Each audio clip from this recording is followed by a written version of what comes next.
우리 사랑하는 성도님들 반갑습니다. 우리 정무성 목사님께서 매주 마지막 주일에는 우리 주일 설교 말씀을 준비하시고 전하시기 때문에 제가 마지막 주 수요일에는 여러분에게 말씀을 전하려고 합니다. 그래서 오늘 1월 마지막 주 수요일 제가 함께 여러분과 같이 말씀 나누도록 하겠습니다. 우리 같이 기도하십니다. 하나님 감사드립니다. 오늘도 귀한 수요 예배에 함께 믿음의 지체들과 주의 말씀을 나눕니다. 하나님의 은혜가 이 시간 함께 해주시고 또 전하는 전하 듣는 우리 귀한 성도들에게 주님의 성령이 함께 해주시는 복된 시간 되도록 이끌어 주시옵소서. 예수님의 이름으로 감사하며 기도드리옵나이다. 아멘. 제가 매주 마지막 주를 거쳐서 계속 말씀을 전하려고 하는데 그 말씀은 주로 우리 기독교의 기본 진리, 기본 교리를 우리 주제별로 함께 하나씩 같이 말씀을 나누려고 합니다. 성경 공부에 가깝다 이렇게 볼 수 있고요. 그래서 좀 딱딱하다 이렇게 느껴지실 수도 있겠습니다. 기독교의 기본 진리, 우리가 그 신학적으로는 이제 조직 신학 혹은 교회 신학 또 이렇게 말을 하는데 쉽게 얘기하면 우리 체계적인 기독교 진리에 대한 배움 이렇게 생각할 수 있겠습니다. 오늘은 그 첫 번째 시간 우리 하나님에 대해서 같이 배우는데 하나님에 대해서도 특별히 우리 서너 번 같이 그 주제를 나눠서 같이 나눌 텐데요. 첫 번째는 오늘 하나님은 창조주시다 라고 하는 말씀으로 은혜를 나누겠습니다. 우리가 같이 읽은 말씀은 두 군데를 같이 봅니다. 두 구절, 출애굽기 3장 14절 말씀과 창세기 1장 1절의 말씀입니다. 제가 먼저 말씀 봉독해 드리겠습니다. 출애굽기 3장 14절, 하나님이 모세에게 이르시되 나는 스스로 있는 자니라. 또 이르시되 너는 이스라엘 자손에게 이같이 이르기를 스스로 있는 자가 나를 너희에게 보내셨다 하라. 아멘. 또 우리 창세기 1장 1절 말씀을 읽습니다. 태초에 하나님이 천지를 창조하시니라. 아멘. 여러분, 하나님은 창조주시다. 이 말씀으로 같이 우리 같이 배움을 갖고자 합니다. 하나님이 창조주시다 라고 하는 말씀을 배울 때 먼저 우리는 성도들은 이미 당연한 말씀이고 또 창조주로 하나님을 믿고 계시기 때문에 이 말씀이 어렵거나 또 생소하지 않으실 겁니다. 하지만 한 번 더 생각해보고 또 그 말씀의 의미를 우리 자신한테 어떻게 적용해 볼 수 있을까 같이 생각하면서 말씀을 듣고자 합니다. 여러분, 세상 사람들이 갖고 있는 질문 중에 하나가 이거죠. 신은 진짜 존재하는가? 우리로 말하면 하나님은 진짜 존재하시는가? 이걸 어떻게 얘기할 수 있지? 라고 하는 질문을 갖습니다. 기독교 신앙에서 하나님이 존재하시느냐라고 하는 질문에 예스라고 하는 답이 나와야 사실은 하나님에 대한 이 신학함 또 우리 신앙적인 배움 그 모든 것의 뿌리가 거기에 있기 때문에 거기서부터 우리는 짚고 넘어가야 될 필요가 있다고 말할 수 있는 거죠. 사실 세상의 사람들 중에는 신이 없다, 하나님은 안 계신다 이렇게 생각하는 사람들이 많습니다. 혹은 또 그렇게 생각하는 사람들이 과학적인 사고를 한 사람들이다 이렇게 생각을 하죠. 신이 있다라고 하는 생각을 하는 사람들은 비합리적이고 또는 비과학적인 사람들이다 이런 생각을 쉽게 합니다. 자, 그런데 여러분, 신이 없다고 하는 것을 증명한다고 하는 것, 사실 그것은 어렵고 거의 불가능에 가깝습니다. 하지만 신이 존재한다, 하나님이 존재한다라고 말하고 논증하는 것은 사실 쉽습니다. 어떻게 보면 신이 존재한다고 말하는 것이 더 합리적인 사고에 가깝습니다. 여러분, 신이 있다라고 하는 것을 증명하기 위해서 많은 신학자들 혹은 철학자들이 이렇게 논증을 펼쳤는데 그 중에 많은 사람들이 신이 존재한다라고 하는 얘기를 하기 위해서 논증한 것 중에 이 존재론적인 유신 논증이라고 하는 것이 있습니다. 이 존재론적인 유신 논증이라고 하는 말은 이런 얘기입니다. 과학에서 우리가 일반적으로 갖고 있는 공통적인 원리, 그 하나가 뭐냐면 모든 원인이 없이는 결과가 없다, 이런 말을 하죠. 다른 말로 말하면 결과가 있다고 하는 것은 반드시 뭔가 원인이 있다, 이런 말입니다. 과학적 사고를 하는 모든 사람들이 갖고 있는 일반적인 생각이죠. 자, 그 얘기는 뭐냐면 이 세상에 존재하고 있는 이 결과물과 같은 모든 존재는 뭔가 그 존재를 존재하게 하는 원인, 그 원인이 있게 되어진다라고 하는 얘기입니다. 쉽게 말하면 우리 여기 책이 있는데 이 책이라고 하는 것이 그냥 뚝딱 떨어지는 것이 아니고 누군가 이 책을 만든 또 다른 원인, 또 다른 타자가 있다고 하는 것이죠. 그래서 그것이 존재하게 되어집니다. 그래서 반드시 모든 존재하는 것은 타자, 즉 그 존재 자체가 아닌 다른 존재에 의해서 존재하게 되어지는데, 철학적인 얘기로 말하면 이렇습니다. 모든 존재하는 것의 존재의 그 원인의 그 끝에는 처음 모든 것을 존재하게 되어지는 제1원인이 존재한다라고 합니다. 즉, 자기 스스로 존재하면서 무엇인가를 존재케 하는 그 제1원인, 그걸 철학적인 용어로 제1원인이라고 하죠. 그래서 그 제1원인은 어떤 성격을 갖고 있어야 되냐면 스스로 만들어진 것이 아니라 스스로 존재하는 그러한 자입니다. 그래서 자존자라고 하는 말을 쓰죠. 스스로 존재해서 다른 것을 존재하게 하는 존재. 바로 그것이 제1원인인데 이것을 우리 종교적인 언어로, 우리 신앙적인 언어로 말한다고 하면 바로 신이라고 하는 표현입니다. 신이 있기 때문에 또 다른 의미에서 다른 것들을 다 존재하게 만든 그런 제1의 원인이 되시는 것이죠. 여러분, 그런 의미에서 보면 신이 존재한다, 하나님이 존재한다라고 말하는 것이 굉장히 합리적 추론에 우리가 가깝다고 하는 사실을 금방 이해할 수가 있습니다. 여러분, 오늘 우리가 출애굽기 3장 14절 말씀을 읽었는데요. 그 말씀은 우리가 잘 아는 말씀이죠.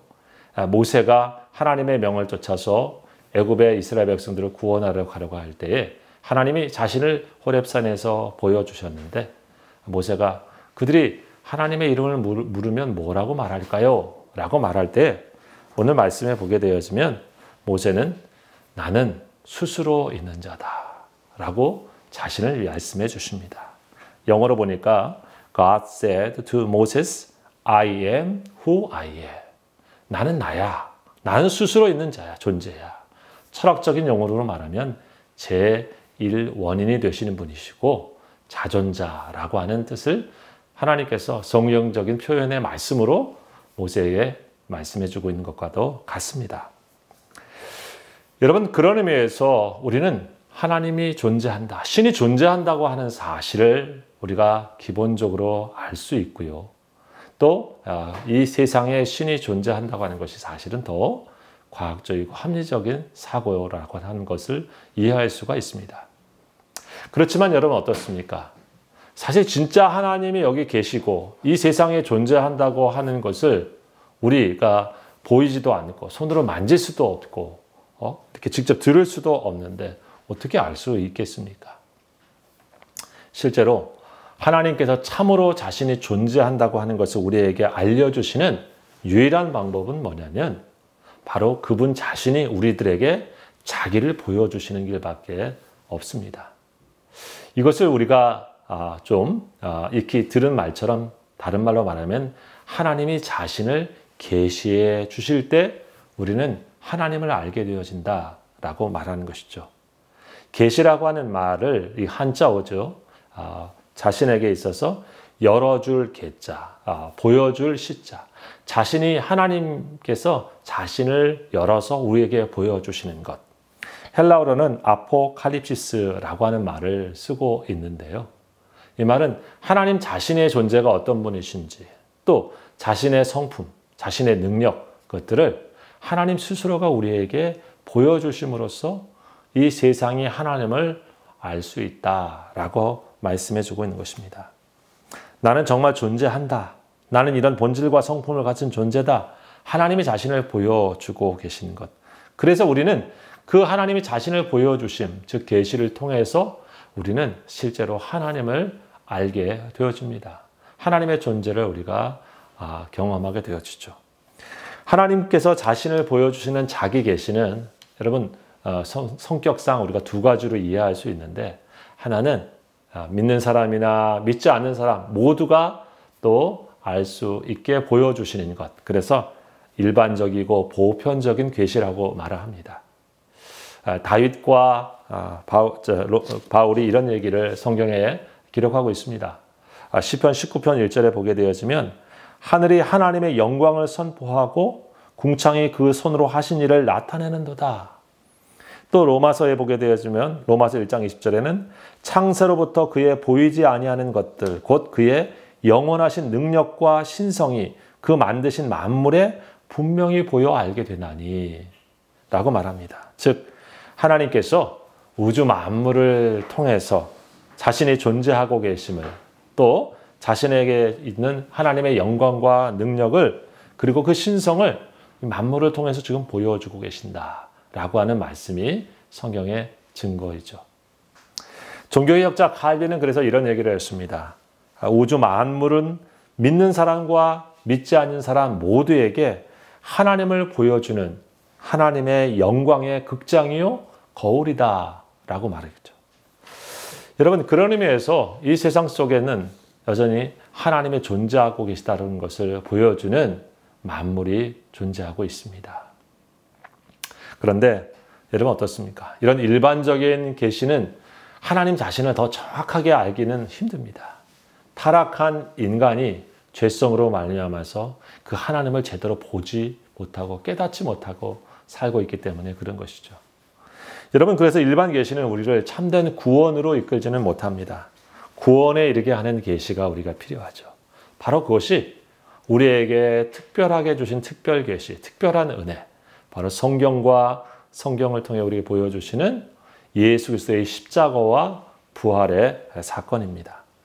사람이 우주 만물을 아무리 깊게 연구하고 살펴본다고 해도 십자가의 대속의 진리를 자기 스스로 깨달을 수는 없습니다. 그 사건이 우리를 구원하시는 하나님의 사건이라고 하는 것을 알 수가 없는 것이죠. 여러분, 그래서 우리가 기억할 것이 있습니다. 하나님께서 세상을 만드신 분이시고 하나님께서 우리를 지으신 분이시라고 하는 이 창조주 하나님에 대한 것은 사실은 믿음을 통해서 얻게 되어진다고 하는 것입니다. 하나님은 그런 의미에서 믿음으로 알게 되어지고 믿게 된 다음에 더 깊이 이해하게 되어지는 분이다 라고 우리가 말할 수 있습니다. 믿음으로 우리가 어떤 깊은 이해에 이를 수는 있지만은 이해한다고 믿어지는 것은 아닙니다. 그래서 성경에 보면 하나님은 자기 자신을 이게 증명하려고 논증하려고 하시는 분이 아닙니다.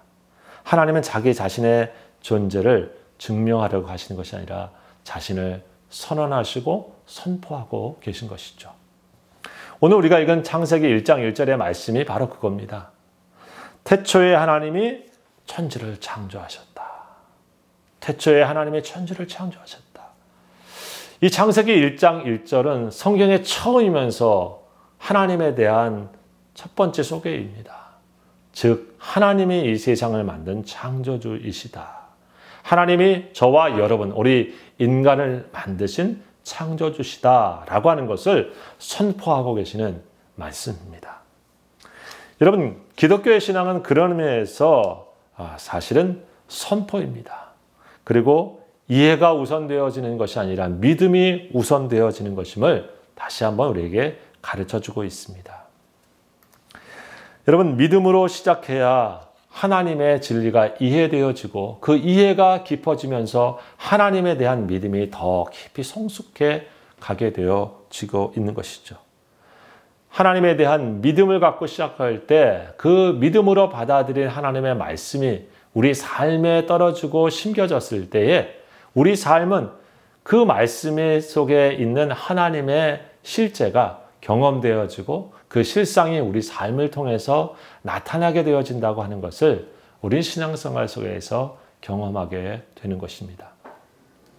여러분 잘 아시는 돌아가신 이어령 교수가 자신의 책을 그렇게 썼지 않습니까? 지성에서 영성으로 라고 하는 것입니다.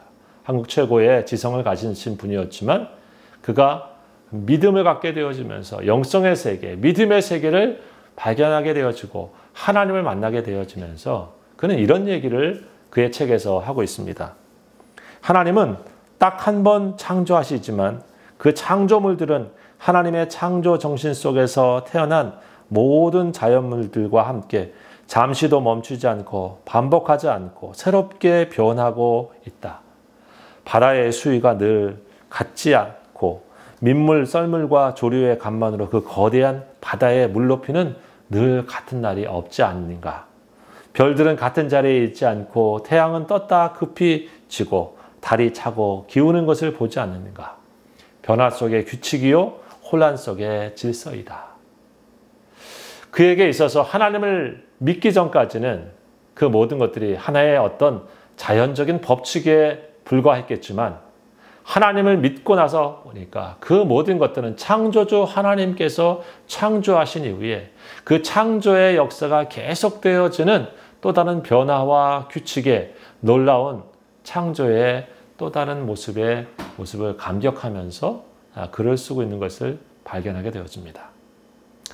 여러분, 이 창조를 믿는다고 하는 것과 진화론을 믿는다고 하는 것은 굉장한 차이를 갖게 되어집니다. 인생의 기초를 창조론 위에 하나님이 나의 창조주라고 믿고 살아가는 삶과 그렇지 않는 삶, 진화론 위에 자신의 삶의 인생을 놓는 것은 우리 인생이 겪게 되는 행복과 불행, 성공과 실패에 대하여서 인생 자체를 바라보게 하는 관점이나 해석을 분명히 다르게 만든다고 하는 것이죠. 여러분, 저는 과학자가 아니기 때문에 그것을 과학적으로 증명하는 노력은 할 필요가 없을 것 같습니다. 그것은 실제로 과학을 연구하신 많은 분들이 소위 창조과학회라든지 이런 것들을 통해서 많은 것들을 말하고 있기 때문에 그런 것이죠. 그런데 중요한 것은 이것입니다. 이 진화론이라고 하는 것의 가장 기초가 무엇입니까? 모든 생명, 그것이 아메바든지 원시 생명체든지 그것이 그냥 자연적으로 우연으로 생기게 되어진다라고 하는 것에 있습니다. 진화론의 기초는 사실 우연에 있습니다. 그런데 여러분, 그 우연이 무엇을 만들어냅니까? 모든 생명체가 그냥 자연적으로 우연히 나타난 존재가 될 수밖에 없기 때문에 그것은 사실 참된 의미를 갖지 못하게 되어지는 것이죠. 참된 목적성을 갖고 있지 못합니다. 그러니까 그것은 더 나아가서 그 존재의 가치를 자기 스스로 발견할 수 없는 존재가 되고 마는 것입니다.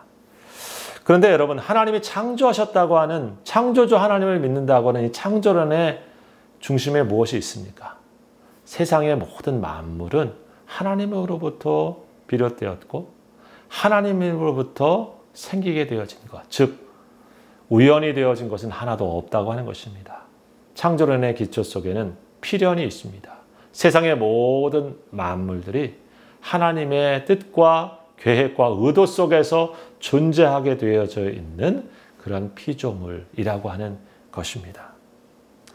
여러분, 성경은 마태복음 10장 29절에 이렇게 예수님께서 말씀하시죠. 참새 2마리가 한 아사리온에 팔리지 않느냐? 그러나 너희 아버지께서 허락하지 아니하시면 그 하나도 땅에 떨어지지 아니하리라.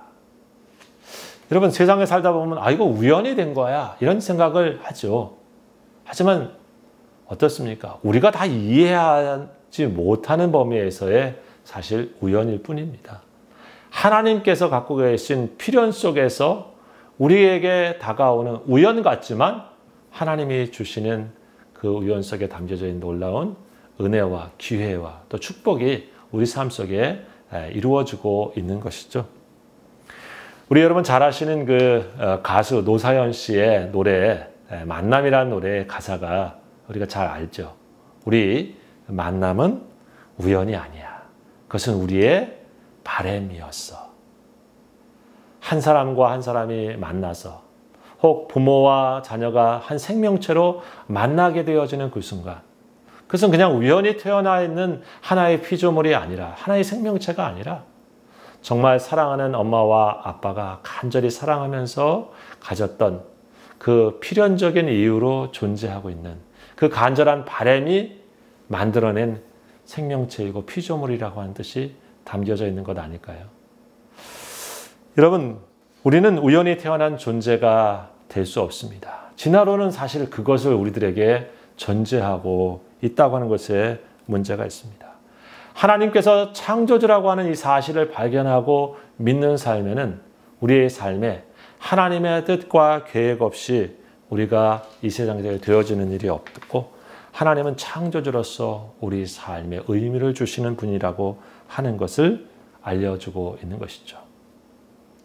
자신의 존재와 자신의 주변과 세상에서 일어나는 모든 일들은 하나님의 우리 알 수 없는 깊은 필연 속에 이해되어집니다. 그러므로 자신의 존재와 매사에 일어나는 모든 일들은 다 의미가 있습니다. 합력하여 선을 이루시는 하나님의 큰 경영하심과 섭리 속에서 우리 인생이 있다고 깨닫고 살게 되어지는 것입니다. 그래서 우리 인생은 세상에 던져진 존재가 아닙니다. 우연하게 생겨난 존재가 아니라 하나님이 창조하시며 만드셨고 특별한 소명을 주시고 이 땅에 보내주신 그런 보냄받은 존재, 바로 하나님의 피조물이며 하나님의 대사와 같은 존재로 살고 있는 사람들, 그것이 바로 창조주 하나님을 믿고 있는 신앙에서 가능한 것입니다. 여러분, 그러한 삶은 무엇을 우리의 삶에서 추구하게 만듭니까? 내가 무엇을 더 먹을까? 무엇을 더 많이 마실까? 무엇을 더 입을까? 하는 것에 더 많은 초점과 우선순위를 두는 것이 아니고, 나를 창조하신 하나님께서 무엇을 원하시고 무슨 목적을 갖고 계시고 무슨 계획을 갖고 계시는가, 그분의 뜻과 그분의 계획을 생각하고 내 자리와 내 삶을 통해 그분의 영광이 되어지길 원하는 삶을 선택하며 매일을 결단하고 살아가는 신앙이 거기에서 출발되어지는 것이죠. 제가 예수님을 믿고 나서 굉장히 구원받은 하나님의 백성으로 또 하나님께서 나의 아버지가 되시면서 내가 죽어도 하나님의 나라에 갈 수 있는 은혜를 입는다고 하는 것, 그 자체도 굉장히 귀한 일인데, 제 자신을 이해하게 되어지고 제 자신을 바라보는 삶의 가치가 달라진 것이죠. 세상적으로 보면 그리 큰 무슨 대단한 가문과 대단한 집에 있지도 않고 대단한 학식을 갖고 태어났고 그것을 대단한 업적을 이룬 사람도 아니지만 나는 누구인가? 라고 하는 질문을 하게 되어졌을 때, 하나님, 창조주 하나님을 만나게 되어졌을 때 그 답을 분명히 알게 되어집니다. 여러분, 이사야서 43장 1절에 하나님은 그런 말씀을 하십니다. 야곱아, 너를 창조하신 여호와께서 지금 말씀하시느니라. 이스라엘아, 너를 지으신 이가 말씀하시느니라. 너는 두려워하지 말라. 내가 너를 구속하였고 내가 너를 지명하여 불렀나니 너는 내 것이라. 아멘. 그렇죠. 하나님 만나고 하나님의 창조하신 것을 내가 깨달으면서 갖게 된 생각은 뭡니까? 나를 지으신 분이 하나님이시구나. 나를 창조하신 분이 하나님이시구나. 하나님, 나를 구속하신 분이 하나님이시구나. 그러면서 알게 되는 것이죠. 나는 혼자 있는 존재가 아니라 나는 하나님의 것이구나.